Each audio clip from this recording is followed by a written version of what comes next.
અમે ક્યાં જઈએ અનંત જીવનની વાતો તમારી પાસે છે. ફક્ત તમારી પાસે આવવા પૂરતું નહીં, પણ તમને વળગી રહેવાનું મન તમે અમને આપો. અને વાના કે જે પ્રભુ અમને તમારાથી દૂર લઈ જાય છે, એને તમારા વધસ્તમાં આગળ મૂકવાને માટે અમારા હૃદયને પ્રભુ અમે તૈયાર કરીએ છીએ. ફરીથી તમારા વચન દ્વારા અમારી સાથે વ્યવહાર કરજો પ્રભુ. ફક્ત વચનના સાંભળનારા નહીં, પણ પાડનારા અમે બનીએ. મને તમે શુદ્ધ કરો. મારા વિચારો, ઈરાદાઓ સગળું તમારી સમક્ષતામાં ખુલ્લું છે. મારા મુખના શબ્દો પ્રભુ, મારી તમામ મર્યાદાઓ, ત્રુટિઓ, ક્ષતિઓ, ઉણપો ઉપરવટ જઈને પવિત્ર આત્મા દેવ, તમે તમારા લોકની સાથે વ્યવહાર કરો, કે જેથી પ્રભુ તમારી મંડળી તમારા આગમનને માટે તૈયાર થાય. શૈતાનના તમામ બધી ઇરાદાઓને અને પ્રહારોને ઈસુ ખ્રિસ્તના નામમાં અમે હારેલા જાહેર કરીએ છીએ. ઈસુ પ્રભુ નામથી પ્રાર્થીએ છીએ. આમેન.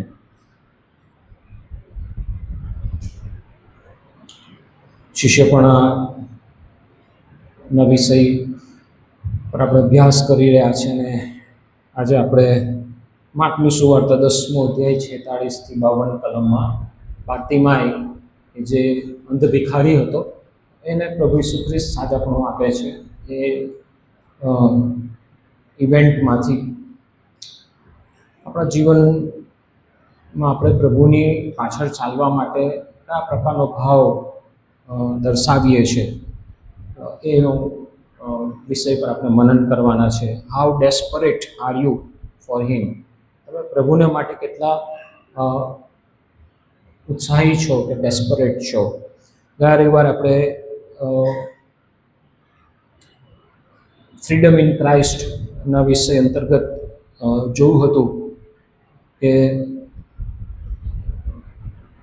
પ્રભુનું વચન કહે છે સ્વતંત્રતાને સારું તમને સ્વતંત્ર કરવા. પ્રભુ નથી ચાહતા કે આપણે બંધનોમાં જીવીએ. અને પ્રભુનું વચન કહે છે જે પાપ કર્યા કરે છે તે પાપનો દાસ થઈ જાય છે. વિચારાર્થમાં પાપ કરવાની જે વૃત્તિ છે એની સામે લડવાનું જેને મન નથી એ બંધનોમાં છે. ખ્રિસ્તની પાસે આપણે આવીએ છીએ ત્યારે એ બંધનો તૂટે છે, અને ખ્રિસ્તમાં આપણને નવા જીવનને માટે એક પ્રોમિસ આપવામાં આવી છે. પાઉલ પણ પ્રાર્થના કરે છે. પાઉલ પણ કહે છે કે હું જે કરવા માગું છું એ નથી થતું, અને જે નથી કરવા માંગતો એ જ થઈ જાય છે. અને આ આપણી પાપ સાથેની જે લડત છે, સંઘર્ષ છે, આપણું આત્મિક યુદ્ધ છે, એની યાદ આપણને કરાવે છે. પરંતુ રોમી 6:23 લખવામાં આવ્યું છે કે એનું જે કૃપાદાન છે એ અનંત જીવન છે. એમાં આપણને ફ્રીડમ અને લિબરેશન મળે છે. એના માટે પાઉલ ગલાતીના 5મા અધ્યાયમાં કહે છે કે તમે સ્થિર ઊભા રહો, દ્રઢ ઊભા રહો. ફક્ત પાપથી બચી જવું અથવા તો પ્રભુને જીવન સોંપવું એટલું પૂરતું નથી, પણ મજબૂત રહેવું એ જરૂરી છે. અને જ્યારે સ્થિર રહીશું, દ્રઢ થઈશું, તો બીજાના માટે ઉપયોગી બની શકીશું. અને માટે પાઉલ કહે છે કે થોડું ખમીર એ આખા લાવદાને ખમીરી કરીને, નાનું પાપ, નાની જીદ, નાની બિન આજ્ઞાંકિતતા, નાની બાંધછોડ એ આપણા આખા આત્મિક જીવનને બગાડી શકે છે. અને માટે પ્રભુ આપણને આત્મિક ફ્રીડમ આપવા માંગે છે. માર્કની સુવાર્તામાં 10મા અધ્યાયની અંદર જે ઇવેન્ટ આપવામાં આવ્યું છે ત્યાં આપણે જાણીએ છીએ કે પ્રભુ ઈસુ ખ્રિસ્ત બાર્તિમાય કે જે અંધ ભિખારી છે એને સાજાપણું આપે છે. અને આ જે ચમત્કાર છે, આ જે બનાવ છે, એ આપણને આપણા આત્મિક જીવન માટે, શિષ્યપણાના માટે બહુ ઉપયોગી બની છે. કારણ કે ઘણા બધા લેસન્સ આમાંથી આપણને જોવા મળે છે. અને કદાચ આપણે ઘણો સમય સામાન્ય રીતે અંધળા વ્યક્તિનું સાજાપણા તરીકે જોઈએ છે, પરંતુ એમાં જે નાની નાની ડિટેલ્સ તમે જુઓ તો ત્યાં તમને જોવા મળશે કે પ્રભુ આપણા જીવનમાં કઈ રીતે કાર્ય કરવા માંગે છે અને કઈ રીતે બાર્તિમાઈનો જે વિશ્વાસ છે, એની તત્પરતા છે, એનું જે ડેસ્પરેશન છે, એ આપણને આત્મિક જીવનની વૃદ્ધિને માટે ઘણા બધા લેસન્સ શીખવી શકે છે. 46મી કલમમાં જોઈએ તો ત્યાં લખવામાં આવ્યું છે કે તે યરીખોમાં આવે છે, અને ત્યાર પછી ત્યાં લખવામાં આવ્યું છે કે તે યરીખોમાંથી બહાર જાય છે. એ દરમિયાન યરીખો શહેરનું મહત્વ ઘણું બધું છે, અને આપણે જાણીએ છીએ કઈ રીતે યહોશુઆના સમયમાં એ યરીખોની જે કોટ છે ને તોડી પાડવામાં આવે છે. અને એ યહોવાની જે જીત છે, વિક્ટરી છે, એ આજે પણ અબાધિત છે પ્રભુ ઈસુ ખ્રિસ્તના સમયમાં. ત્યાં આપણે જોઈએ છીએ કે યરીખોમાં પ્રભુના નામથી ઓળખાતા લોકોને પ્રભુએ સ્થાપ્યા છે. કદાચ આપણી જે જીવનમાં આપણે જે વિજય મેળવ્યો છે, જે હાંસલ કર્યું છે, એ આવનાર ઘણી બધી પેઢીઓને આશીર્વાદ આપવાનો છે. અને આજ યરીખોમાં આપણે જોઈએ છે કે બાર્તિમાઈની સાથે બીજો પણ એક વ્યક્તિ ત્યાં રહે છે, ઝાખી નામનો, અને ઈશ્વર એના જીવનમાં પણ ગજબનું કામ કરે છે. ઘણા બધા કમ્પેરિઝન્સ અને ડિફરન્સીસ આપણને આપણને જોવા મળે છે. અને એ યરીખો વિશે ત્યાં લખવામાં આવ્યું છે. ત્યાં લખવામાં આવ્યું છે કે તે યરીખોમાંથી તે તથા તેના શિષ્યો તથા ઘણા લોકો નીકળતા હતા. ત્યારે તિમાઈનો દીકરો બાર્તિમાઈ, જે આંધળો ભિખારી હતો, એ માર્ગની કોરે બેઠેલો હતો. પ્રભુ ઈસુ ખ્રિસ્તની સેવા કાર્ય શરૂ થયું ત્યારે એના મધ્ય ભાગમાં એક એવો સમય હતો કે જ્યાં એમની જે પોપ્યુલારિટી હતી, એમની જે કીર્તિ હતી, બહુ વૃદ્ધિ પામી હતી. અને એ સમયે ઘણા બધા લોકો પ્રભુ ઈસુ ખ્રિસ્તને જોવા, સાંભળવા, સ્પર્શ કરવા અને એમનાથી બદલાણ પામવા માટે એમની પાસે આવતા હતા. ઘણા બધા ઇવેન્ટ્સ આપણે જોઈએ છીએ. પ્રભુ ઈસુ ખ્રિસ્તે એટલે સુધી કે ચૂપચાપ ત્યાંથી નીકળી જવું પડ્યું. કેમ? કારણ કે એમની જે પોપ્યુલારિટી છે, એ બહુ બધી ત્યાં વૃદ્ધિ પામી ગઈ હતી, અને લોકો એની પાછળ ચાલી રહ્યા હતા. અહીંયા લખવામાં આવ્યું છે કે મોટી સંખ્યામાં લોકો પ્રભુ ઈસુ ખ્રિસ્તને અનુસરી રહ્યા હતા. નો ડાઉટ એમાં જુદા જુદા પ્રકારના લોકો હતા. ઘણા હતા કે જેઓ ફક્ત ટાઈમ પાસ માટે કે પછી ચમત્કારો જોવા માટે કે રોટલી ખાવા માટે આવતા હતા. એ અત્યારે આપણો ફોકસ નથી, પણ આપણું અત્યારે જે ઓબ્ઝર્વેશન અહીંયા છે તે છે કે આ એ સમય છે કે જાણે પ્રભુ ઈસુ ખ્રિસ્ત વિશે બહુ બધા લોકો જાણે છે, પરંતુ એ બધાની વચ્ચે બાર્તિમાઈની જે વેદના છે એ ત્યાં ને ત્યાં છે. એની જે મુશ્કેલીઓ છે એ એમને એમ છે. અને અહીંયા મંડળીનું ચિત્ર આપણને જોવા મળે છે. આપણે ઘણા બધા કાર્યક્રમો કરીએ છીએ, ઘણું બધું કામ કરીએ છીએ, પણ એ વચ્ચે એટલા બધા બાર્તિમાઈ છે જેઓની તરફ આપણું ધ્યાન નથી જતું. બહુ બધી જગ્યાએ જાત જાતના કાર્યક્રમો થાય છે અને ત્યાં સંખ્યા દ્વારા એની સફળતાનું માપદંડ રજૂ કરવામાં આવે છે. આટલા લોકો આવ્યા, આટલું દાન આવ્યું, આટલા નવા કરણ વહેંચ્યા, આટલા ફોલોવર્સ થયા, આટલી લાઇક્સ મળી. પણ રિયાલિટી એ છે કે બધાની વચ્ચે આજે પણ બાર્તિમાઈસ છે કે જેઓ પોતાના પેઇનમાં છે, જેઓ પોતાના સંઘર્ષમાં છે, જેઓ પોતાની વેદનામાં છે. અને ત્યાં લખવામાં આવ્યું છે કે રસ્તાની કોરે બેઠેલો હતો. અને પ્રભુ ઈસુ ખ્રિસ્ત ઘણી બધી વખત એનું જે કાર્ય કરવાની રીત છે બહુ ગજબ છે. ઝાંખી સાથે જો કમ્પેર કરો તો પ્રભુ ઈસુ ખ્રિસ્ત ઝાંખીને સામેથી અપ્રોચ કરે છે, પણ જ્યારે અહીંયા પ્રભુ ઈસુ ખ્રિસ્ત બાર્તિમાઈને પોતાની પાસે આવવાને માટેનો આદેશ કરે છે. અને એ જે પરિસ્થિતિ અને વ્યક્તિની જે જરૂરિયાતો છે એનું વિશ્લેષણ પણ મંડળીની જવાબદારી બને છે. એવા ઘણા બધા લોકો છે જેની પાસે આપણે જવાની જરૂર હોય છે, પરંતુ એવા લોકો કે જેઓ આપણી પાસે આવવા તૈયાર છે એની પર આપણે ધ્યાન નથી આપતા. નિયમો બનાવીને આપણે વર્ગીકરણ બધું કરી નાખીએ છીએ. બોલો, પ્રભુનું જે રાજ્ય છે એ મેનેજમેન્ટથી નથી ચાલતું, ખ્રિસ્તની અનુકંપાથી ચાલે છે.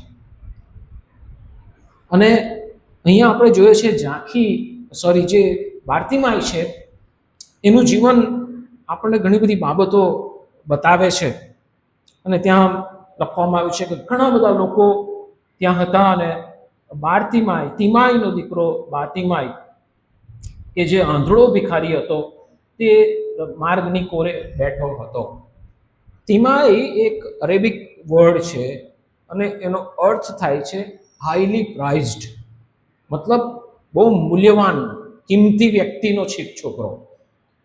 ઘણી બધી વખત આપણું ટાઇટલ, આપણું નામ, આપણી સાથે જોડાયેલી અમુક વિચારધારાઓ એ જ આપણું જાણે મજાક ઉડાવતો એવું લાગે.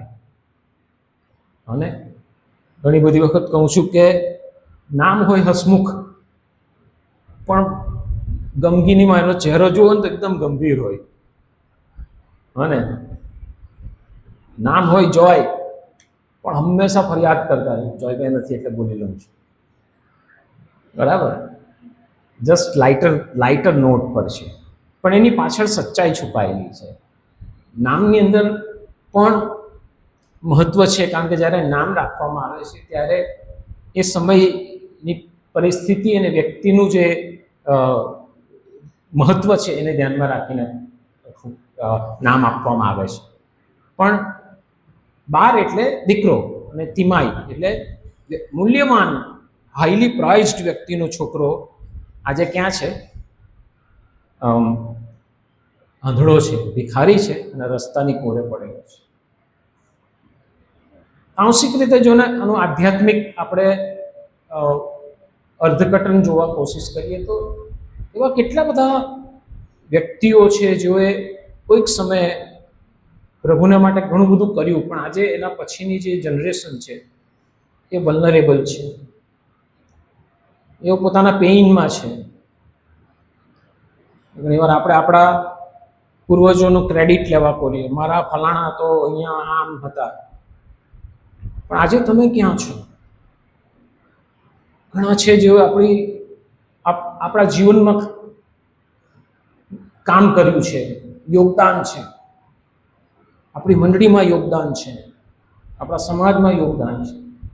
ત્યાર પછીની જે જનરેશન છે તેઓ કદાચ મુશ્કેલીમાં છે, પેઇનમાં છે, અને આપણે એટલા બધા બિઝી છીએ પ્રભુ ઈસુ ખ્રિસ્તને માટે બધું કોઓર્ડિનેટ કરવામાં કે રસ્તાની કોર પર પડેલા વ્યક્તિ આપણને ધ્યાન પર પડતા નથી. એવા વ્યક્તિ કે જેઓ પ્રભુથી દૂર છે, સંગતોથી દૂર છે, મુશ્કેલીમાં છે, આર્થિક પ્રશ્નોમાં છે, સામાજિક પ્રશ્નોમાં છે, માંદગીમાં છે, સંઘર્ષમાં છે, તેઓ આપણા માટે માર્જિનલાઇઝ છે, તેઓ આપણા ફ્રેમવર્કની બહાર છે. કારણ કે આપણે પ્રભુ ઈસુ ખ્રિસ્તને સેવા કાર્યને કોઓર્ડિનેટ કરવા માટે બહુ બધા બિઝી થઈ ગયા છે. આપણને એમ લાગે છે કે અમારા વગર આ કામ નહીં થશે. શિષ્યોને બી મગજમાં એ સમય એવું જ હશે. શિષ્યો પ્રભુ ઈસુ ખ્રિસ્તની આજુબાજુ હાથ પકડીને ચેઇન બનાવીને એના બોડીગાર્ડ તરીકે બાઉન્સરની જેમ કામ કરતા હશે. તો પ્રભુ ઈસુને કોઈ ધક્કો નહીં મારી દે, પ્રભુ ઈસુને કોઈ બહુ નજીક નહીં પહોંચે. અને કરવામાં એવા લોકો કે જે લોકો ને ખરેખર ને માટે પ્રભુ ઈસુ ખ્રિસ્ત આવ્યા હતા, એ લોકોની વચ્ચે તેઓ અવરોધરૂપ બન્યા છે. ઘણીવાર આપણે આપણા જીવનમાં પણ જોઈ શકીએ છીએ કે એવા સમયો કે જ્યારે ખરેખર આપણને જરૂર હતી ત્યારે કોઈ નહીં આવ્યું. બહુ બધાને કીધું મારા માટે પ્રાર્થના કરજો, મારી મુલાકાત લો, તમે મને મારી સાથે કાઉન્સેલિંગ કરો, પણ તેઓ બહુ બિઝી હતા, તેઓને આપણી દરકાર નહોતી. ભલા સમૃદ્ધિની સ્ટોરી જે છે ક્લાસિક એક્ઝામ્પલ છે મંડળીનું. બધાને એમ હતું કે ભાઈ મારે સંદેશો આપવાનો, ટાઈમ પર પહોંચવાનું છે, ભક્તિ સભા ચાલુ કરવાની છે, અને પેલો રસ્તા પર પડ્યો એનું બ્લીડિંગ થઈ રહ્યું છે અને એને કારણે કદાચ મરણ પામી શકે.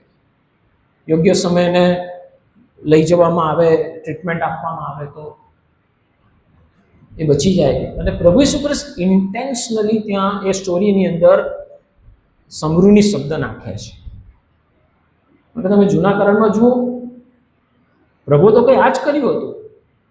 ઇસરાયેલીઓને એવા શબ્દો કહીને એ લોકોને ઢંઢોળવામાં આવ્યા, એ લોકોને ઇરિટેટ કરવામાં આવ્યા. તમે આડી અને હઠીલી પ્રજા છો.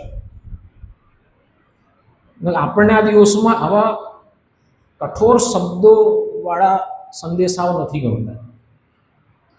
પ્રભુનું વચન પણ પાઉલ પણ કહે છે, છેલ્લા દિવસોમાં બધાને મીઠી વાતો બહુ ગમશે. અને માટે એવા વ્યક્તિઓ હંમેશા માર્જિનલાઇઝ થઈ જાય છે કે જે લોકોની પરિસ્થિતિથી કદાચ માર ખાધેલા છે. અને ત્યાં લખવામાં આવ્યું છે કે 3 ભયંકર બાબત એના જીવનમાં અત્યારે બની રહી છે. પહેલું તો એ અંધ છે, બીજું એ ભિખારી છે, અને ત્રીજું એ માર્જિનલાઇઝ છે, રસ્તાની કોર પર છે. બધા એનું એ સ્થાન એટલા માટે નક્કી કર્યું છે એમ સમજીને કે કદાચ તું રસ્તામાં આવશે તો તને કોઈ ઠક્કર મારી દેશે, ધક્કો મારી દેશે. એકચ્યુઅલી તારી કાળજી અમે રાખવા માટે અમે તને અહીંયા મૂક્યો છે. એટલે માટે આપણે ઘણી બધી વખત મંડળીની અંદર એટલું બધું વધારે પડતું વર્ગીકરણ કરી નાખીએ છીએ, અને એને કારણે એવા ઘણા બધા નાના મોટા સંવેદનશીલ વિષયો છે, એને માટે આપણે પોતે જવાબદાર થઈ ગઈએ છીએ. અને આપણે એક્સેપ્ટ કરી લીધું છે કે ભાઈ ભિખારી તો આવી તો જ હોય, એણે તો આમ જ જીવવાનું, એણે તો રસ્તાની કોર પર જ રહેવાનું. ભાઈ તું વચ્ચે આવી ગયો ને તો તને નુકસાન થશે. હકીકતમાં અમે તારા સારા માટે આવું કરીએ છીએ. આ બધી આપણી ડેફિનેશન છે, આપણું અર્થઘટન છે. અને 3 જે બાબતો છે એને તમે ચાહે ગમે તે રીતે અર્થઘટન કરવા, જસ્ટિફાઈ કરવા કોશિશ કરો કે એમાં અમે શું કરી શકીએ, એના મા બાપે ધ્યાન નહીં આપ્યું, કે પછી આમ થયું માટે આમ થયું. તમે ચાહે કેટલા પણ તર્ક કરી લો, રિયાલિટી એ છે કે બાર્તિમાઈની વેદનાને કોઈને કદર નથી. બાર્તિમાઈ એક સાઈડ પર એને મૂકી દેવામાં આવ્યો છે, અને જાણે કે તિમાઈનો દીકરો બાર્તિમાઈ નામ પણ જાણે એને જે ગર્વથી આપવામાં આવ્યું હતું એ અત્યારે એના માટે એક એવું બાબત બની જાય છે કે જે એની વિરુદ્ધમાં છે. અહીંયા આપણે શિષ્યપણું કઈ રીતે જોઈ શકીએ છીએ, અને એ તો એ છે કે શું આપણે પણ શિષ્યોની જેમ એવા થઈ ગયા છે કે આપણને એમ લાગે છે કે હું મારા કામોમાં, મારી સેવાઓમાં, મારા જવાબદારીઓમાં એટલો બધો બિઝી છું કે આવા લોકો કે જેઓ બૂમ પાડી રહ્યા છે, ત્યાં લખવામાં આવ્યું છે કે બૂમ પાડતો, એટલે બધા એને ઇગ્નોર કરીને આગળ જતા હતા. ત્યાં લખવામાં આવ્યું છે કેટલાય તો એને ચૂપ રહેવાનું પણ. આપણું જીવનશૈલી, આપણા વિચારો, આપણા નિર્ણયો ઘણી બધી વખત આવા લોકોને દિલાસો આપવાની જગ્યાએ વધારે ડામી દે છે કે ભાઈ તારથી કંઈ નહીં થાય, તને નથી બોલતા આવડતું, ગાતા આવડતું, તારથી પ્રાર્થના કરતા નથી આવડતું, તું કંઈ કામનું નથી, તારી કંઈ જરૂર નથી. અને આ બધી વસ્તુ એ વ્યક્તિના વ્યક્તિત્વ પર પ્રહાર કરે છે એટલું નથી, પણ ખ્રિસ્તની પ્રતિમામાં ઉત્પન્ન થયેલી એ વ્યક્તિને આપણે એ હદ સુધી વખોડીએ છીએ. એની વેદના એને જ ખબર પડે છે. 47મી કલમમાં આવવાનું ત્યાં લખેલું છે, અને એ ઈસુ નાઝારી છે એમ સાંભળીને તે બૂમ પાડવા તથા કહેવા લાગ્યો કે ઓ ઈસુ, દાઉદના દીકરા, મારા પર દયા કર. એ દૈહિક રીતે આંધળો હતો, પરંતુ એની પાસે પ્રભુ ઈસુ ખ્રિસ્ત માટેની સાચી માહિતી હતી. એને એટલું તો હતું કે મેં બધું ટ્રાય કરી લીધી, મારા સગાવાલાને ટ્રાય કરી લીધા, મારા મિત્રોને ટ્રાય કરી લીધા, મારા અડોશી પડોશીઓને મેં ટ્રાય કરી લીધા, મેં મારી મંડળીને ટ્રાય કરી લીધી, પણ સહાય તો ક્યાંથી આવી શકે એમ છે. ઈસુ પાસેથી જ આવી છે. બની શકે છે કે એણે કદાચ ઈસુ સુધી પહોંચવા પ્રયત્ન કર્યો હશે, જેમ ઝાંખીએ કર્યો હતો, પણ એની આ એક મર્યાદા એના પ્રભુ ઈસુ ખ્રિસ્ત સાથેના એન્કાઉન્ટર માટે જવાબદારું બની હશે. સ્વાભાવિક છે, અંધ છે એટલે વ્યક્તિ ઘણું લાંબુ ડિસ્ટન્સ ટ્રાવેલ પોતાની રીતે નહીં કરી શકે. અને માટે ત્યાં લખવામાં આવ્યું છે કે એની પાસે ઇન્ફોર્મેશન હતી. મેં કહ્યું એ પ્રમાણે એ સમય હતો કે જ્યારે પ્રભુ ઈસુ ખ્રિસ્તની જે પોપ્યુલારિટી હતી એ ઘણી બધી હતી. મને ઘણા બધા લોકો વાત કરતા હશે, કદાચ તેઓનું આંધળા ભિખારીઓનો ગ્રુપ હશે, એમાં પણ ડિસ્કશન થતું હશે કે ભાઈ આવું ઈસુ વિશે જેવું કોઈ વ્યક્તિ વિશે અમે તો સાંભળ્યું છે કે ફલાણા શહેરમાં તો એણે પેલા આંધળાને દેખતો કરી દીધો, લંગડાને ચાલતો કરી દીધો.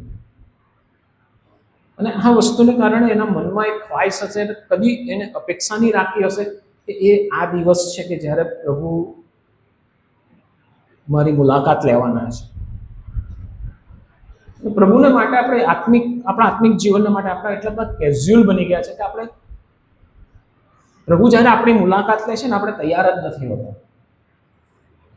અને મેં કહ્યું એ પ્રમાણે આપણે આપણા મગજમાં, વિચારોમાં આત્મિક જીવનનું એટલું બધું વર્ગીકરણ કરી નાખ્યું છે કે સવારે મેં ક્વાઇટ ટાઈમ કરી લીધો એટલે હું બસ બરાબર, અમારી ફેમિલી પ્રેયર થઈ ગઈ એટલે બધું બરાબર, અમે ચર્ચમાં જઈને આવી ગયા એટલે બધું બરાબર, અમે દાન આપી દીધું બરાબર, મતદાર યાદીમાં મારું નામ આવી ગયું એટલે બસ બધું. પછી ત્યાર પછી પ્રભુ તમે તમારા રસ્તે, હું મારા રસ્તે. એને આપણે જોઈએ છે કે એ વ્યક્તિની પાસે પ્રભુ ઈસુ ખ્રિસ્ત માટેની ફક્ત માહિતી નથી, પરંતુ એની ખ્વાઈશ છે કે આ વ્યક્તિ મારા પ્રશ્નો સોલ્વ કરી શકે, મારા જીવનમાં એ અજાયબ જેવું કાર્ય કરી શકે. બની શકે છે કે એણે રેન્ડમલી પ્રભુને કહ્યું હતું, પરંતુ એની વેદના એને એ સ્તર સુધી લઈને આવે છે. આપણી પાસે આંખો હોવા છતાં પ્રભુના વચનો આપણે વાંચતા નથી. યશાયા 6 ઈશ્વર યશાયાને કહે છે કે તું બોધ કર. યશાયા કહે છે શું બોધ કર? તો કહે છે કે તેઓ જોતા જુએ પણ જોઈ નહીં શકે. કેમ એવું?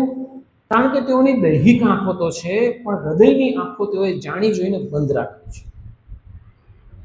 પ્રભુ ઈસુ ખ્રિસ્ત દ્રષ્ટાંત માટે પણ કહે છે કે દ્રષ્ટાંત તો એટલા માટે કહું છું કે આકાશના રાજ્યનો જે મર્મ છે એ બધાને માટે નથી. જેઓ પોતાનું હૃદય પ્રભુને માટે ખોલવા તૈયાર છે એ પ્રભુનો મહિમા જોશે. જો એ પોતાની દૈહિક આંખો ખુલ્લી હોવા છતાં પ્રભુનો મહિમા નહીં જોઈ શક્યો, એ આ અંધ ભિખારી વ્યક્તિ પોતાની દૈહિક આંધળાપણા હોવા છતાં એ પ્રભુને મહિમાને જોઈ શકે. પ્રભુ ચાહે છે કે પ્રભુ આપણને આપણા બાહ્ય અભિવ્યક્તિ દ્વારા નથી ઓળખતા. પ્રભુને આપણે કદી પ્રભાવિત નથી કરી શકતા. ઓહો, કેટલો સરસ તું તો સંદેશો આપે, ઓહો કેટલું સરસ તું તો સેવાઓ કરે છે, કેટલું સરસ. આમ ના, પ્રભુ મારા હૃદય તરફ જુએ છે, મારી અંદર શું ચાલે છે એ જુએ છે. અને માટે આ વ્યક્તિની પાસે ઇન્ફોર્મેશન નથી, આંધળો હોવા છતાં, આપણી પાસે આંખો હોવા છતાં આપણને પ્રભુના વચનોની દરકાર નથી. અને માટે યાકૂબ શું કહે છે કે જેઓ ખાલી રવિવારે જ સંદેશો સાંભળે છે, પ્રભુનું વચન સાંભળીને ડોકું હલાવે છે, એ લોકો એવા છે કે જેઓ અરીસાની સામે ઊભા રહીને પછી ખસી જાય છે. અને માટે કહે છે કે તમે વચનના ફક્ત સાંભળનારા નહીં પણ પાળનારા થાઓ. અને અહીંયા આપણે જોઈએ છે કે વ્યક્તિ બહારથી માય એ પોતાનું હૃદય પ્રભુની આગળ ખોલે છે. નો ડાઉટ એની એ પરિસ્થિતિ એના જીવનમાં ઘણું બધું મહત્વનું ભાગ ભજવે છે. અને ત્યાં લખવામાં આવ્યું છે કે 47મી કલમમાં કે એણે સાંભળીને, કોણે સાંભળ્યું? પ્રભુ ઈસુ ખ્રિસ્તે સાંભળ્યું. આપણને એમ લાગે છે કે આટલા બધા ધુરંધરો છે, આટલા બધા મોટા મોટા પ્રભુના સેવકો, પ્રભુ મારું તો શું સાંભળવાના, મને તો પ્રાર્થના કરતા નથી આવડતું, મને તો સંદેશા આપતા આવડતું નથી, મારી પાસે કોઈ એવું નથી. પણ ત્યાં લખેલું છે ભીડમાં, અવાજમાં પણ પ્રભુ એનું સાંભળ્યું. એ લોહીવાવાળી સ્ત્રી જેને પ્રભુ ઈસુ ખ્રિસ્તે સાજાપણું આપ્યું, એના સંદર્ભમાં શું લખવામાં આવ્યું છે? એને આમાં તો ખાલી પ્રભુના જબ્બાની કોરને ઓળખી લઈશ. અને જ્યારે અડી ત્યારે પ્રભુ કહ્યું કે મને કોઈ સ્પર્શ કર્યો, કારણ કે પરાક્રમ મારામાંથી નીકળ્યું. પ્રભુ તમારા ને મારા માટે ઓપન છે, તૈયાર છે. કારણ કે આપણી પાસે આંખો પણ છે, કાન પણ છે, હાથ પગ પણ ચાલે છે, માટે આપણને ખ્રિસ્તની જરૂર નથી. આપણને એમ લાગે છે કે આ બધું છે એ મારા દમ પર છે, મારું શરીર, મારી બધી ક્ષમતાઓ એ મારાથી છે. આપણે ભૂલી જઈએ છીએ કે એણે આપણને ઉત્પન્ન કર્યા છે, એની પ્રતિમામાં એણે આપણને ઉત્પન્ન કર્યા. અને આ સમય છે જ્યારે આપણે પ્રભુને ઓળખ્યા છતાં આપણે પોતાની રીતે સ્વાવલંબી જીવવાનો પ્રયત્ન કરીએ છીએ. પીરિયોડિકલી પ્રભુને યાદ કરી લઈએ છીએ. મન થયું તો બાઇબલ વાંચી લીધું, ભક્તિ સભામાં મજબૂરીમાં સંદેશો સાંભળી લીધો. એટલે ઘણા બધા ભક્તિ સભામાં નથી ગમતું, બહુ લાંબો સંદેશો આવે. સ્વૈચ્છિક રીતે આપણે પ્રભુનું વચન આપણને સાંભળવાનું ગમતું નથી, પણ બોલો પ્રભુ તો આપણી હાંક સાંભળે છે. આપણે એમ લાગે કે હું આટલા વખતથી પ્રાર્થના કરું છું, કશું થતું નથી, પણ અહીંયા પ્રભુ આપણે યાદ કરાવે છે કે તે આપણી પ્રાર્થના સાંભળે છે, તે આપણી હૃદયની જે બૂમ છે તે સાંભળે છે. હા, મેં તમને કહ્યું પ્રમાણે પ્રભુની કાર્ય કરવાની રીત અલગ છે. પ્રભુ ઈસુ ખ્રિસ્ત પોતે દેવ હોવાને કારણે એને તો ખબર જ હોવી જોઈતી હતી કે રસ્તામાં આવો એક મને વ્યક્તિ મળવાનો છે કે જે આંધળો છે. જેમ પ્રભુ ઈસુ ખ્રિસ્તને ખબર હતી કે પેલો ઝાંખી ઝાડ પર ચડેલો. તમારો સવાલ એ નથી કે એને ખબર છે કે નથી ખબર, ફક્ત સવાલ એ છે કે એ આપણી સાથે વ્યવહાર કરવાની કઈ રીત અપનાવે છે, ને જ્યારે એ અપનાવે છે ત્યારે આપણે એના માટે તૈયાર છે કે કેમ. આનાથી કદાચ બની શકે કે આનાથી વિપરીત આપણા જીવનમાં બન્યું છે, કારણ કે આપણા જીવનમાં કોઈ પ્રશ્નો નથી, તેમ છતાં પ્રભુને હાંક મારવાની એ સમય ને અવસર હતો એ આપણે ચૂકી ગયા છે. આપણે લાગે બધું ઓકે છે, મારા જીવનમાં એવા પાપો છે, એમાંથી છૂટવાને માટે પ્રભુને મેં હાંક મારવાનું હતું તો મેં હાંક મારવાનું ચૂકી ગયો છું. મારામાં સ્વભાવ, મારી આદત બદલવા માટે, જે હું મારી રીતે નથી કરી શકતો એ બદલવા માટે મારે પ્રભુને હાંક મારવાની હતી, તો હું ચૂકી ગયો છું. પણ પ્રભુ તો તૈયાર છે, પ્રભુ ચાહે છે કે આપણે એને હાંક મારીએ. એના માટે પ્રભુ ઈસુ ખ્રિસ્ત એની જે અવાજ છે એ સાંભળે છે અને એને કહે છે 47મી કલમની અંદર કે દાઉદના દીકરા મારા પર દયા કર. 47મી કલમમાં જુઓ, અને ઘણાએ તેને ધમકાવ્યો અને ચૂપ રહે, પણ તેણે વધતી બૂમ પાડી કે ઓ દાઉદના દીકરા મારા પર દયા કર. આ કયા લોકો હતા જે લોકો એને ચૂપ રહેવાનું કહે છે? એ લોકો કે જે લોકોને એમ લાગતું હતું કે હું ઈસુને અનુસરી રહ્યો છું. આ એ લોકો છે જે લોકોને એમ લાગતું હતું અમે તો ઈસુની પાછળ ચાલી રહ્યા છે. જો પ્રભુની પાછળ જઈને અમે કેટલું સારું કામ કરી રહ્યા છે. પણ બીજી સાઈડ પર એ જ લોકો એને ધમકાવવાનું કામ કરે છે. પ્રભુ પાસેથી બધી સારી અનુકંપા, અનુગ્રહ મારે જ જોઈએ છે, બીજાનું કઈ નહીં. અને આવું જે સ્વાર્થી જીવન છે, સ્વકેન્દ્રી જીવન છે, એના માટે પ્રભુનું વચન બહુ જ કડક શબ્દોમાં વાત કરે છે. આપણે પ્રભુની જે અનુકંપા છે એને આપણે સાઈડ પર મૂકી દીધી છે. મને અનુકંપાની જરૂર હોય ત્યારે પ્રભુએ કામ કરવાનું, બીજાને માટે ને. આપણી પ્રાર્થનાની યાદીમાં જુઓ કયા કયા વિષયો અને વ્યક્તિઓ છે. મહારાજ સ્વકેન્દ્રી પણ આપણી વ્યવસ્થાઓમાં જુઓ, આપણા નિર્ણયોમાં જુઓ, આપણા ઠરાવોમાં જુઓ, કોણ છે? હું, મારા, આપણા જ, આપણે જ આપણું ભોગવવાનું. વ્હાઇટ ક્રિસમસનું બહાર બીજાને નહીં આપવાનું, આપણે જ આપણા જ લોકોની અંદર સર્ક્યુલેટ. હા, એ લોકો છે જે લોકોને એમ લાગે છે કે અમે પ્રભુની પાછળ ચાલી રહ્યા છે, પણ એટ ધ સેમ ટાઈમ બીજાને દબાવી રહ્યા છે. અને આ સંવેદનશીલતા એટલે માટે નથી આવતી કારણ કે આપણે પ્રભુને માટે ડેસ્પરેટ નથી, પ્રભુ માટે આપણા હૃદયમાં આગ્રહ નથી, પ્રભુના માટે આપણા હૃદયમાં ખંત નથી. ઠીક છે, હવે ટાઈમ મળશે તો બાઇબલ વાંચી લઈશું, મન થશે તો પ્રેયર મીટિંગમાં જઈશું.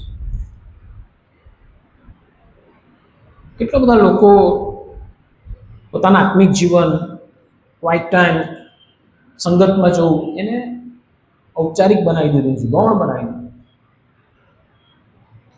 મન થયું તો ચર્ચમાં જઈ આવવાનું, લોકો જોડે આપણો રેપો રહે, બધાને યાદ રહે કે હું છું. બાકી પ્રભુ સાથે મારે કોઈ લેવા દેવા નથી. ને આપણે જોઈએ છે કે એવી પરિસ્થિતિ એની આસપાસ આવે છે કે લોકો એને દબાવે છે. ભલે તમારા જીવનમાં આવશે એવા વ્યક્તિઓ અને એવા સંજોગો જે તમને દબાવશે, જે તમને પ્રભુથી દૂર રાખવા કોશિશ કરશે. તમને એમ લાગે છે આ પરિસ્થિતિ શું યાર, જવા દો, છોડો, પ્રભુ તો કંઈ સાંભળતા નથી, અને આપણે એમાં બેસી રહેવાનું પસંદ કરીએ છીએ. બારથીમાય પણ એક સમયે એણે ગિવિંગ કરી દીધું હતું, છોડો યાર, આટલી મોટી ભીડમાં ક્યાં મારો અવાજ પહોંચવાનો, જવા દો ને બીજી વાર કોશિશ કરીશ. ભલો જો આપણે પણ પ્રભુ સાથેના આપણા સંબંધને સંદર્ભમાં જો આવી બાબતો સતત ગિવિંગ કર્યા કરીએ છીએ, ચાલશે. પ્રાર્થના નથી થતી તો કંઈ વાંધો નહીં, ક્વાઇટ ટાઈમ નથી થતો તો કંઈ વાંધો નહીં, સંગતમાં નથી જવાતું તો કંઈ વાંધો નહીં, પાપ નથી છૂટતો તો કંઈ વાંધો નહીં. વી કીપ ગિવિંગ. અને એ જે અધીનતા છે, એ સમર્પણ છે, એ આપણા પાપી સ્વભાવ પ્રત્યે અને શૈતાન પ્રત્યે છે. આપણે પણ ગિવિંગ કરીએ છીએ, પણ અહીંયા આપણે જોઈએ છીએ કે બારથીમાય ચૂપ રહેવાનું ના પાડે છે. હા ફ્રેન્ડ્સ, ફરીથી યાદ કરાવીશ, તમારા જીવનમાં એવા લોકો આવશે અને એવા પરિસ્થિતિઓ પણ આવશે જે તમને ચૂપ રહેવાનું કહેશે, નથી જવું, નથી આમ કરવું. તમારું બાળક એમ કહે કે પ્રભુ મને પૂર્ણ સમયની સેવાને માટે તેડે છે, પહેલો વિચાર તમારા મગજમાં આવે તો શું થાય? એની કેરિયરનું શું, એની નોકરીનું શું? બીજા કરવાનું, બીજા સેવા કરે.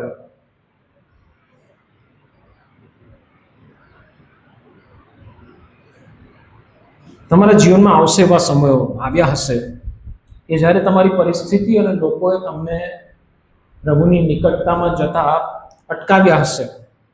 ત્યાં તમે જુઓ એનું જે ડેસ્પરેશન આપણે જે જોવા મળે છે, શું કહે છે કે તો એણે તો બત્તી બૂમ પાડી, મતલબ એને કહે છે કે નહીં, આ ચાન્સ મારે નથી જવા દેવો. મેં તમને બધાને બહુ પારખી લીધા ભાઈ, તમે કેટલા ઉપયુક્ત છો, કેટલા ખરેખર કારગર છો, એ તો મેં તમને જોઈ લીધા, હવે નથી સાંભળવું મારે તારું. હું મારી જે પ્રભુ પ્રત્યેની જે મારું રુદન છે, મારી બૂમ છે, એ પ્રભુને સુધી પહોંચાડીને રહીશ. આ શિષ્ય પણ છે. આપણે તો લોકોથી એટલા બધા પ્રેરિત છીએ, લોકોથી નિયંત્રિત છીએ, આપણને આખું જીવન લગભગ આપણે લોકોના દ્રષ્ટિકોણથી જીવવા કોશિશ કરીએ છીએ. ચર્ચમાં બી એટલે જઈએ છીએ કારણ કે લોકોથી આપણે શરમમાં છે, નહીં જઈશ તો પછી લોકો પછી મને નહીં ઓળખે, હું આમ કરીશ તો લોકો શું કહેશે, હું આમ કરીશ તો લોકો શું, પ્રભુનું વચન શું કહે છે એમ કેમ નથી પૂછતા. અને માટે અહીંયા જોઈએ છે કે એ પોતે ગિવિંગ કરતો નથી કે નહીં હું પ્રભુને હાંક મારીશ. લખેલું છે કે તેણે વધતી બૂમ પાડીને કહ્યું કે પ્રભુના દાઉદના દીકરા મારા પર દયા કર. પ્રભુ ઈસુ ખ્રિસ્તને દાઉદના દીકરા તરીકે ઉલ્લેખવું એ બહુ થિયોલોજીકલ અર્થઘટન ધરાવે છે અને આગળ જઈને એને રાબ્બોની તરીકે એને એડ્રેસ કરે છે. એને ખબર છે કે મારા કઈ પ્રકારની પ્રાર્થના, મારી બૂમ, મારા જે શબ્દો છે એ પ્રભુને સુધી પહોંચવાના છે, તો પ્રભુને પ્રસન્ન કરવાના છે.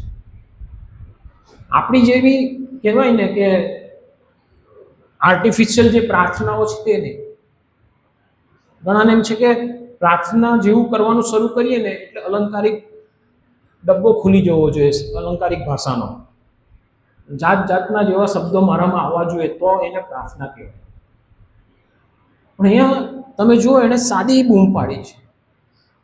દાઉદના દીકરા શું કહે? મારી પર દયા કર. આટલા બધા લોકો હતા, તેઓ કોઈ એને માટે કડીરૂપ નહીં બન્યા, માધ્યમરૂપ નહીં બન્યા. બોલો, આપણે આપણા જીવનના ઘણા બધા સમયોમાં અને ક્ષેત્રોમાં પ્રભુની દયાની આપણે જરૂર હોય છે.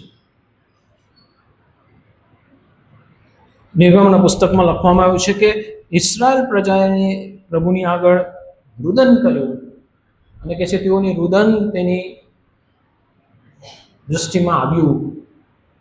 હાન્ના વિશે આપણે જોઈએ છે, શું કરતી હતી? હૃદયમાં રડતી હતી પ્રભુની આગળ. આવા કેટલા બધા ઉદાહરણો છે, અને બે નહીં. જો પોતાની આસપાસની વ્યક્તિઓને, પરિસ્થિતિઓને એક સાઈડ પર મૂકીને એ પ્રભુ તરફ ફોકસ કરે છે, પ્રભુને બૂમ પાડે. એ લોકોથી દબાઈ ગયો હતો તે દિવસે, લોકોથી ગભરાઈ ગયો હતો તે દિવસે એની દ્રષ્ટિ એને નહીં મળી હતી. એના માટે કહે છે, પ્રભુ તું મારી પર દયા કર. અને એણે પ્રભુને બૂમ પાડવાની ચાલુ રાખી. 48મી કલમમાં આવીએ અને ઘણાએ તેને ધમકાવ્યો કે ચૂપ રહે, પણ તેણે વધતી બૂમ પાડીને કહ્યું, દાઉદના દીકરા મારા પર દયા કર. 39મી કલમ. અને ઈસુએ ઊભા રહીને કહ્યું કે તેને બોલાવો. અને આંધળાને બોલાવીને તેઓ તેને કહે છે, હિંમત રાખ, ઉઠ, તે તને બોલાવે છે. પ્રભુ ઈસુ ખ્રિસ્ત ઊભા રહ્યા. પ્રભુને આપણી કદર છે, પ્રભુને આપણી દરકાર છે.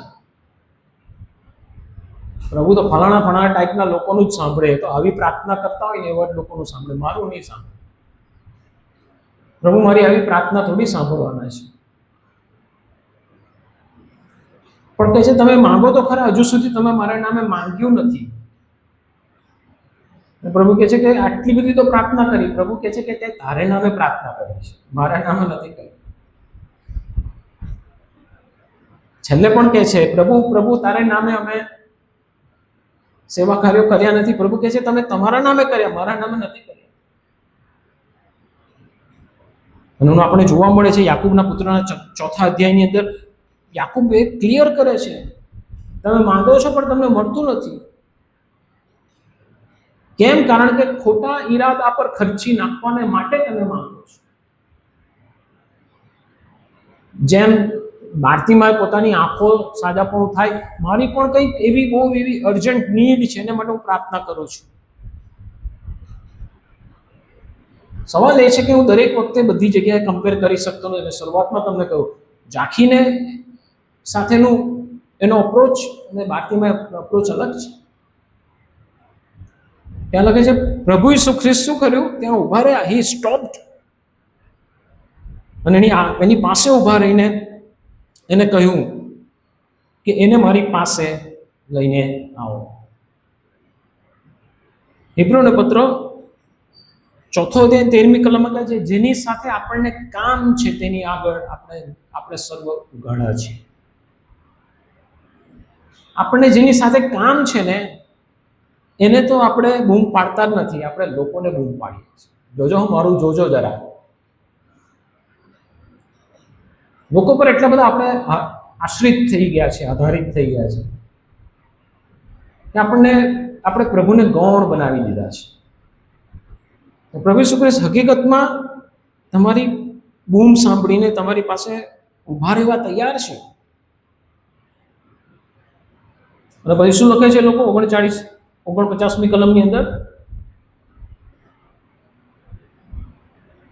તેઓ તેને કહે છે હિંમત રાખ, ઉઠ, અરે આ કોણ બોલે છે?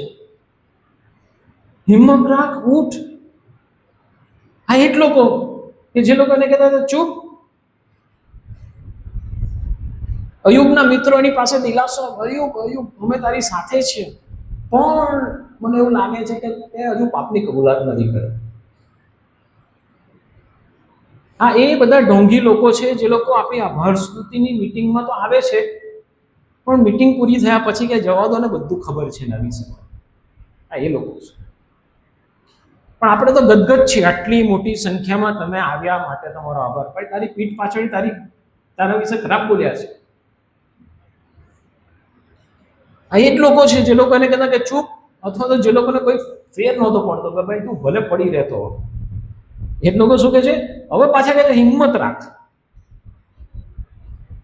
માણસનો ના શબ્દો એ કેટલા બધા ઠાલા છે.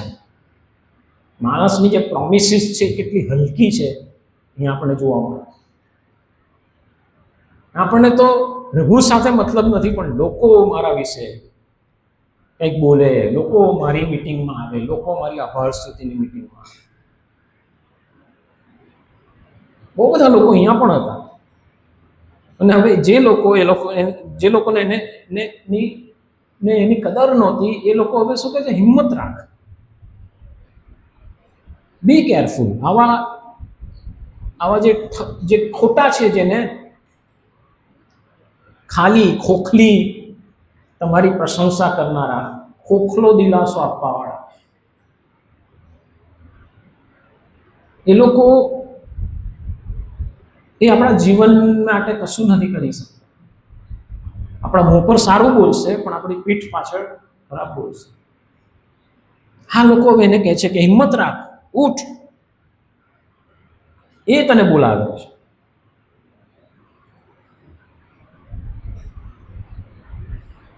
અને 50મી કલમમાં શું કહે છે?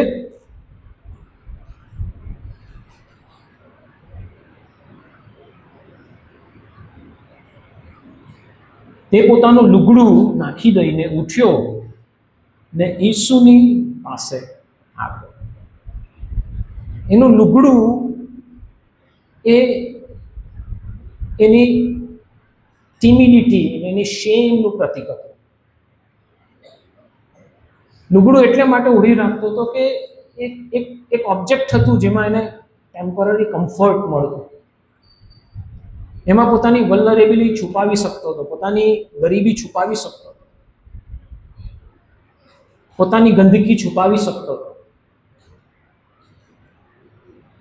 પ્રભુ ચાહે છે કે આવી જે ટેમ્પરરી જે કમ્ફર્ટ આપણે ઊભા કર્યા છે એને છોડીએ આપણે. એ કદાચ વ્યસન હોઈ શકે, ખોટા સંબંધો હોઈ શકે, ખોટી આદતો હોઈ શકે, ખોટી વિચારધારા હોઈ શકે, ખોટી વ્યક્તિઓ હોઈ શકે. પ્રભુને કહ્યું છે કે મારી પાસે બોલાવો, મારી પાસે. અને કહે છે કે લુગડું ફેંકી દીધું ને ઉત્સાહથી ઉભો થયો. આવા ઘણા બધા સિમ્બોલિક ટેમ્પરરી કમ્ફર્ટ છે આપણા, નો ડાઉટ એને જરૂર હતી. કેમ? કારણ કે એની પાસે પૂરતા કપડાં નથી, ગરીબીને કારણે એ એવી પરિસ્થિતિમાં છે. અને એ સમય સુધી એવું ચાહતો હતો કે કોઈ મારી ગરીબી નહીં જુએ, મારા ફાટેલા કપડાં, મારા ગંદા કપડાં કોઈ નહીં જુએ. પછી પ્રભુને એને બોલાવે ત્યારે એ બધાથી બહાર નીકળ્યો. શિષ્યપણું આ છે. અને હિબ્રુના પત્રના 11મા અધ્યાયમાં લખેલું છે કે આવા પ્રકારના લોકોની ત્યાં ભરમાર છે, સાહેદોની ભીડ છે. જોવું છે તો આવા લોકો સામે જુઓ કે જે લોકોએ ફક્ત ખ્રિસ્તને તરફ દ્રષ્ટિ કરી. અને લખેલું છે કે એણે પોતાનું લુગડું નાખી દઈને ઉઠ્યો અને ઈસુ પાસે આવ્યો. તમે ક્યાં જાઓ છો ઇમ્પોર્ટન્ટ નથી, તમે રાઈટ જગ્યાએ જાઓ છો કે કેમ એ ઇમ્પોર્ટન્ટ છે. તમે સ્ટોલ લાગે છે ત્યારે મોંઘા મોંઘા બાઇબલ ખરીદો છો એ ઇમ્પોર્ટન્ટ નથી, બાઇબલનું શું કરો છો એ ઇમ્પોર્ટન્ટ છે. તમે ચર્ચમાં જાઓ છો એ ઇમ્પોર્ટન્ટ નથી, પણ ચર્ચમાં કયા ઈરાદાથી જાઓ છો એ ઇમ્પોર્ટન્ટ છે. તમે કોઈ વ્યક્તિની સાથે વાતચીત કરો છો, પણ તમારા મનમાં ઇન્ટેન્શન શું છે, ઈરાદા શું છે? તમારા મોં પર તો એ વ્યક્તિ એમ જ કહેવાનું છે, હિંમત રાખ, હિંમત રાખ, પણ તમારી પીઠ પાછળ એ તમારી ખોદણી કરી શકે છે. અને ઈરાદો એ નથી કે આપણે લોકો માટે નફરત દાખવીએ, પણ આપણે ઈરાદો એ છે કે આપણી રાઈટ પ્રાયોરિટી ક્યાં છે, આપણું જે ડેસ્પરેશન છે ક્યાં છે પ્રભુ માટે. અને જો પ્રભુ માટેનું એ ડેસ્પરેશન છે તો અહીંયા આપણે બાર્તિમાઈ જેવું આઉટકમ આપણા જીવનમાં આવવાનું છે. જો 51મી કલમમાં ઈસુએ તેને કહ્યું કે હું તારે સારું શું કરું એ વિશે તારી શું ઈચ્છા છે. ઘણી બધી સ્ટોરીઝમાં આપણને એવું સાંભળીએ છીએ ને, ઈશ્વર એની આગળ પ્રગટ થયા અને કહ્યું કે માંગ માંગ, હું તને શું આપું. અને જેવું આપણે જોઈએ છે તો પેલો માંગે છે કે ભાઈ તું મને આ આપ ને પેલું આપ. સુલેમાન રાજા સાથે પણ એ જ બન્યું. આપણને પ્રભુ કે તારા માટે શું કરું? કયા 5 મુદ્દા પહેલા આવે? પ્રભુ કાર કાર કાર કાર બહુ જૂની થઈ ગઈ, કાર, ઘર, વિઝા વિઝા વિઝા, પ્રભુ વિઝા. પ્રભુ કહે છે તારી અંધાપણાનું શું કરું? એફેસસને શું કહે છે, લાઉદિકિયાને શું કહે છે, તું આંધળો છે. તને એમ લાગે છે તું ઓકે છે, પણ તું આંધળો છે, તું જોઈ નથી શકતો કે તારા આત્મિક જીવનની શું હાલત. કેમ? કારણ કે આપણે લોકોથી બહુ બધા પ્રેરિત છીએ, લોકોથી બહુ નિયંત્રિત છીએ. નારાજ નહીં કરવાના ભાઈ, બધાને સાથે રહીને ચાલવાનું, બધાને ખુશ કરવાના. પ્રભુ કહે છે ફાઇન, તમે એમને ખુશ કરો. પ્રભુ કહે છે કે હું તમને નથી પૂછવાનો તમને શું જોઈએ છે. એ લોકો કે જે લોકોએ પ્રભુની આગળ દાવો કર્યો કે પ્રભુ પ્રભુ તારે નામે, એ લોકોને પ્રભુએ કદી નહીં પૂછ્યું કે તમને શું જોઈએ છે. કારણ કે પ્રભુનું વચન કહે છે કે તેઓને જે બદલો છે એ પૃથ્વી ઉપર મળી ગયેલો હતો. હવે આ ડેસ્પરેશન જરૂરી છે. તમારી આસપાસના લોકો પરિસ્થિતિને બાયપાસ કરીને જો તમે પ્રભુ તરફ પ્રભુને હાથ મારશો તો પ્રભુ તમને પૂછવા થયા કે તને શું જોઈએ છે. અને યાકૂબ 4:3 શું કહે છે કે તમે તમારા ખોટા ઈરાદા પર ખર્ચી નાખવાના બદ ઈરાદાથી માંગો છો, માટે તમને નથી. પ્રભુ ત્યાંથી શરૂઆત કરવા માંગે છે. પ્રભુ આપણી સાથે ક્યાં ઇન્ટરેક્ટ કરી શકે? પ્રભુનું દૈવત્વ મારા પર કઈ રીતે કામ કરે? પ્રભુ મને 1 લાખનો ચેક આપી દો તો મારા આંખની ઈલાજ કરી દઈશ. ભારતીમાં એવું નહીં કીધું, પ્રભુ મારી આંખો મને પાછી મળે. બહુ જેન્યુઇન પ્રેયર હતી. પ્રશ્ન એ છે આપણી પ્રાર્થનાઓ કેટલી જેન્યુઇન છે? આપણી પ્રાર્થનાઓમાં શું પ્રભુનું જે દૈવત્વ છે એ સામેલ થાય એવું આપણે ચાહીએ છીએ? પ્રભુ કહે છે તો એવું જ માંગે છે કે જે પૃથ્વી પર ખતમ થઈ જવાનું છે. મારે પ્રાર્થના કરતા માટે પ્રભુ શિક્ષણ આપે ત્યારે શું કહે છે કે તમે એ નહીં માંગો શું ખાઈશું, શું પીશું, શું પહેરીશું, શું ઓઢીશું. પ્રભુને ખબર છે તો બધું ગ્રાન્ટેડ છે, આપવાના છે. પહેલા તમે તેના રાજ્યને તથા તેના ન્યાયપણાને શોધો, એટલે સગડાવાના તમને અપાશે. આપણે કિંગડમ ઓરિએન્ટેડ નથી, આપણે પીપલ ઓરિએન્ટેડ છીએ. દેવનું રાજ્યમાં પ્રભુનું ન્યાયપણા વિશે મને દરકાર નથી. મારી હાલત અંદર શું છે એ નથી. કદી આપણે કોઈને એવી પ્રેયર રિક્વેસ્ટ આપી છે કે હું ક્વાઇટ ટાઈમ નથી કરતો માટે પ્રાર્થના કરજો, બાઇબલની 1 યર મારું નથી ચાલતું એના માટે પ્રાર્થના કરો, પાપ નથી છૂટતું એના માટે પ્રાર્થના કરો, મારો સ્વભાવ નથી બદલાતો એના માટે નહીં. પ્રાર્થના શાના માટે? વિઝા લાગી જાય, લોટરી લાગી જાય, નવી ગાડી આવી જાય, ઘર આવી જાય, સાજાપણ મળી જાય. એ કહે છે કે મારી આંખો મને પાછી મળે એવું હું ચાહું છું. પ્રભુ તમને પૂછવા માંગે તમે શું ચાહો છો? અને આપણે કહી શકીએ છીએ બાર્તિમાઈની પણ આ જે માંગણી છે એ તો ક્ષણિક જ હતી, સાંસારિક હતી. પણ એનો જવાબ આપણને 52મી કલમની અંદર જોવા. શું લખવામાં આવ્યું છે છેલ્લા ભાગમાં? કે તરત તે દેખતો થયો, માર્ગમાં ઈસુની પાછળ ચાલ્યો. સાજો થઈને શું કર્યું? એણે ભીખ માંગવાનું નહીં ચાલુ કરી દીધું. લોકોને થોડી ખબર છે કે મારી આંખો ચાલુ. પ્રભુ એના ઈરાદા જાણે છે, તેમ ત્યાં લખવામાં આવ્યું છે. માટે શ્રી પ્રભુનું વચન કેટલું ગજબનું છે. પવિત્ર આત્મા એક એક શબ્દ કઈ રીતે ત્યાં ગોઠવ્યા છે, જેથી આપણને ખરેખર સમજ પડે કે બાર્તિમાઈની પ્રાર્થના શા માટે મારા માટે પડકારરૂપ છે. પ્રાર્થના તો હું પણ ઘણી બધી કરું છું, પણ ક્યાં મારી પ્રાર્થના બાર્તિમાઈની પ્રાર્થનાથી અલગ પડે છે. જ્યારે એના જીવનમાં ચેન્જ આવ્યો ત્યારે એણે પોતાની જે દ્રષ્ટિ છે એ મોબાઈલ ચલાવવામાં નહીં વાપરી, ઈસુની પાછળ ચાલ્યો. નાના હતા ત્યારે ગીત સાંભળતા હતા, આંખો આપી છે બાઇબલ વાંચવા, હાથો આપ્યા છે તાળી પાડવા, પગ આવ્યા છે દેવળમાં જવા, હોઠો આપ્યા છે સ્તુતિ કરવા. માંગીએ તો બહુ છે, પણ પ્રશ્ન એ છે તમે એ મળ્યા પછી તમે કરવાના છો શું? એનો જવાબ આજે આપણી પાસે છે. ઈશ્વરે જે બધું આપ્યું છે એને લઈને આજે કરીએ છીએ શું? એ કર્યા પછી પણ આપણે તો ઢીલા ઢાલા જ છીએ, હજુ તો રડીએ જ છે. આ નથી મળ્યું, હજુ પેલું નથી મળ્યું, હજુ ફલાણું નથી મળ્યું, હજુ ઢીકણું નથી. પ્રભુ કે તું રડતો જ રહેજે, રડ્યા જ કર આખી જિંદગી. કેટલા બધા છે જેની દ્રષ્ટિ નથી, જેઓને હાથ નથી, પગ નથી, મેન્ટલી રિટાર્ડેડ છે. પ્રભુએ બધું આપ્યું છે, ઘર, પરિવાર, સારું શરીર, તંદુરસ્તી, મંડળી, મિત્રો. તો હું એ બહાનું નહીં કાઢી શકું, આ તો પ્રભુના મહિમાને માટે માંગુ છું. નહીં, તમારી પાસે જે છે એને માટે પ્રભુનો મહિમા કેટલો થઈ રહ્યો છે એ જ જવાબ છે કે તમે જે માંગી રહ્યા છો એની પાછળ તમારા ઈરાદા કેવા છે. શા માટે એને આપવામાં આવ્યું? તો કહે છે કે એણે પ્રભુની પાછળ ચાલવાનું ચાલુ રાખ્યું.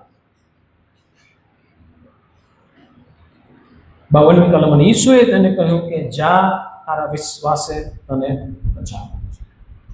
જા શબ્દ દરેક સંદર્ભોમાં જા શબ્દ આવે છે એ એક પ્રકારની નું રિલીઝ તેઓને જાણે કરવામાં આવે છે, એક પ્રકારની મુક્તિ, એક ફ્રીડમનો ની ઘોષણા છે. જ્યાં પ્રભુ કહે છે ને ત્યારે આપણે કહેવા માંગે છે, યસ, તું હવે આ ઇમિડિયેટલીથી મુક્ત થયો છે, તું આ પાપથી છૂટો થયો છે, હવે તું આ બંધનથી છૂટો થયો છે. અને માટે પાઉલ કહે છે કે ફરીથી એ બંધનોમાં આપણે નહીં જઈએ. જ્યાં શબ્દ એને બતાવ્યા છે, હવે તારે લોકોના અવાજથી હવે તને દબાવવાની જરૂર નથી. હવે તારે શરમમાં પેલું લુગડું ઓઢીને બેસી રહેવાની જરૂર નથી. આપણી કેટલી બધી શરમને કારણે આપણી જાતને પાછળ ખેંચ્યા કરીએ છીએ. લોકો જોઈ લેશે તો, લોકો સાંભળી જશે તો, લોકોને ખબર પડી જશે તો, લોકોને માહિતી મળી જશે તો. એવું કહે છે બધાથી હું તને છૂટો કરું છું, ફ્રી, ગો, જા. પ્રભુનું જે વર્ડિક્ટ છે પ્લસ અવર ફેથ, તારા વિશ્વાસે તને બચાવ્યો છે. અને કેટલા બધા લોકો, ખાસ કરીને આજકાલના જે બધા પ્રોસ્પરિટી ટાઈપના લોકો, વિશ્વાસની અંદર તાકાત છે. વિશ્વાસમાં તાકાત નથી. તાકાત મારા પ્રભુમાં છે, પણ એ તાકાતને માટે પ્રભુ મારો વિશ્વાસ માંગે છે. પ્રભુનું સામર્થ્ય પ્લસ મારો વિશ્વાસ, આ બે મળીને પ્રભુ ચમત્કાર કરે છે.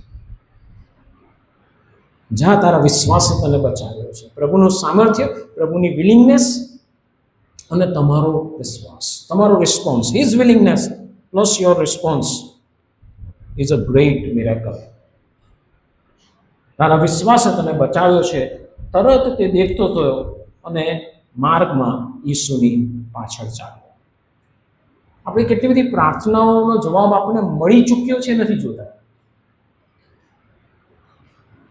વર્ષોથી કેટલી બધી માંદગીઓ માટે આપણે પ્રાર્થના કરી, સાજા પણ મળી ગયું એ ભૂલી ગયા, પણ હજુ તો રડવાનું ચાલુ જ છે. હજુ પ્રભુની પાછળ ચાલવાનું ચાલુ નથી કર્યું.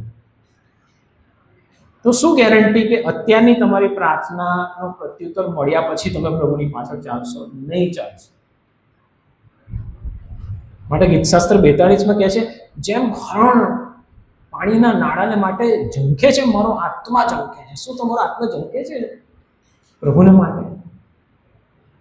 કે લોકો માટે ઝંખે છે? તમારી પોતાની પોપ્યુલારિટી માટે ઝંખે છે? શું બહારથી માયની જેમ કે છે કે ભાઈ મેં તમને બધાને બહુ પારખી લીધા, તમે મને બહુ દબાવ્યો, બહુ ચૂપ કર્યો, નોટ એની મોર. એણે વધતી બૂમ પાડી, ઈસુ દાઉદના દીકરા મારા પર દયા કર. પૃથ્વીના બધા જ લોકો દયનીય પરિસ્થિતિમાં છે, તેઓની પાસે આપણે દયાની અપેક્ષા રાખીએ છીએ.